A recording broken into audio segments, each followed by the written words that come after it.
జై శ్రీరామ్ అందరికీ నమస్కారం. వెల్కమ్ టు న్యూస్ అఖండ. నేను మీ కస్తూరి శ్రీధర్. మిత్రులారా, ఇప్పుడు అమెరికా అధ్యక్షుడు డొనాల్డ్ ట్రంప్ ఉన్నాడు కదా, ఈయన ఒకప్పుడు అధ్యక్షుడు. తర్వాత నరేంద్ర మోడీ గారు డైరెక్ట్ గా పోయి ఒక బహిరంగ సభ పెట్టి ఆయన సపోర్ట్ చేశారు. అదేవిధంగా భారతీయులంతా కూడా సపోర్ట్ చేశారు. అయినా కూడా ఈ డొనాల్డ్ ట్రంప్ ఓడిపోయి జో బైడెన్ గారు వచ్చాడు. సరే, మళ్ళా అమెరికా అధ్యక్ష పదవికి ఎన్నికలు జరిగినాయి.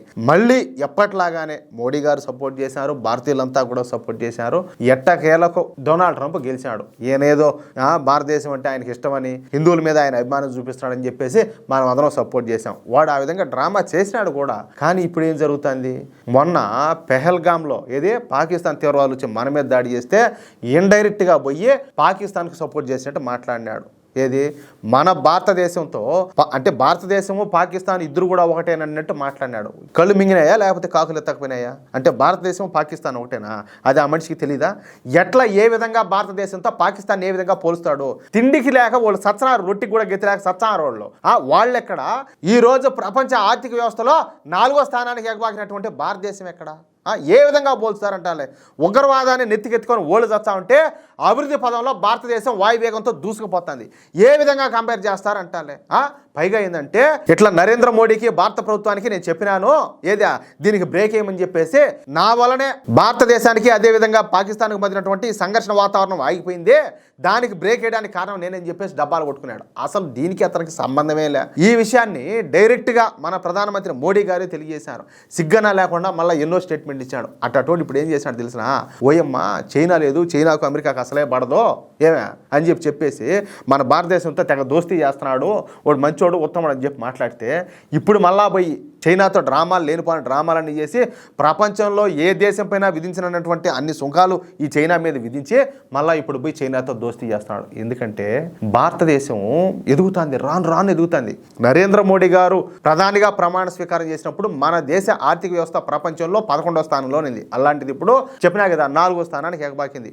ఒరే స్వామి, చూడబోతా ఉంటే వీళ్ళు నాయన చైనాను బిడ్ చేస్తారు, అమెరికాను బిడ్ చేస్తారు, అందరినీ తోసేసేట్టుగా ఉన్నారు, వీళ్ళతో మామూలుగా కాదు మ్యాటరు, ఎట్టయినా కూడా వీళ్ళని అడ్డుకోవాలన్నట్టు చెప్పాలంటే చల్లగా పోయి మళ్ళీ చైనాతో మళ్ళీ చేతులు కలిపే ప్రయత్నం చేస్తాడు. ఎవరు? Donald Trump. ఇతను నమ్మొచ్చా?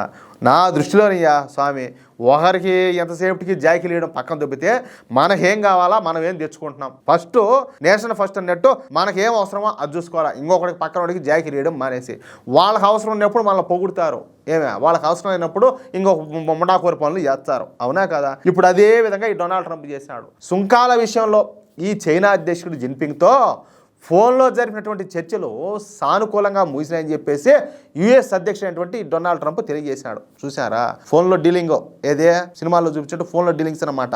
ఆ విధంగా చర్చల సందర్భంగా పరస్పరం తమ దేశాల్లో, అంటే ఈయన ట్రంప్ వచ్చేసి చైనాకు పోతాడు, జిన్పింగ్ వచ్చేసి అమెరికాకు పోతాడు, ఆ మాదిరిగా పరస్పరం తమ దేశాల్లో పర్యటించాల్సిందిగా మేము ఒకరినొకరు ఆహ్వానించుకున్నామని బొట్టు పెట్టి దండేసి గాజులేసే ఈ అమెరికా అధ్యక్షుడు డొనాల్డ్ ట్రంప్ తెలియజేశాడు. సరే, ఇప్పుడు నేను వచ్చేసి డొనాల్డ్ ట్రంప్ అమెరికా అధ్యక్షుడు కదా, ఈ అధ్యక్షుడు భార్య వచ్చేసి అమెరికన్ ఫస్ట్ లేడీ అవుతుంది అనమాట.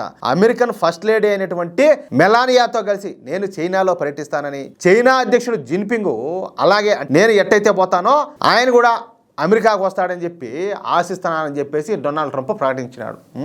ఇంక వీళ్ళని ఎట్ట నమ్ముదాం మనము?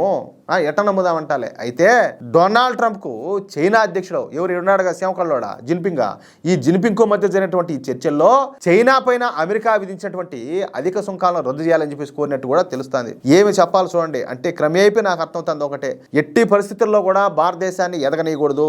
ఒక పక్కనేమో పాకిస్తాన్ సపోర్ట్ చేశారు ఇండైరెక్ట్ గా, అర్థమవుతుంది.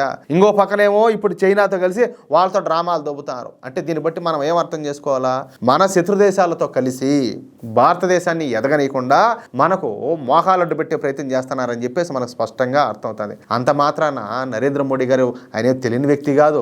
ఇలా లుచ్చా రాజకీయాలు, ఇలా పిల్లబచ్చా రాజకీయాలు ఆయన అర్థం చేసుకోలేక కాదు. ఆయన మేధావి కదా ఆయన నరేంద్ర మోడీ గారు.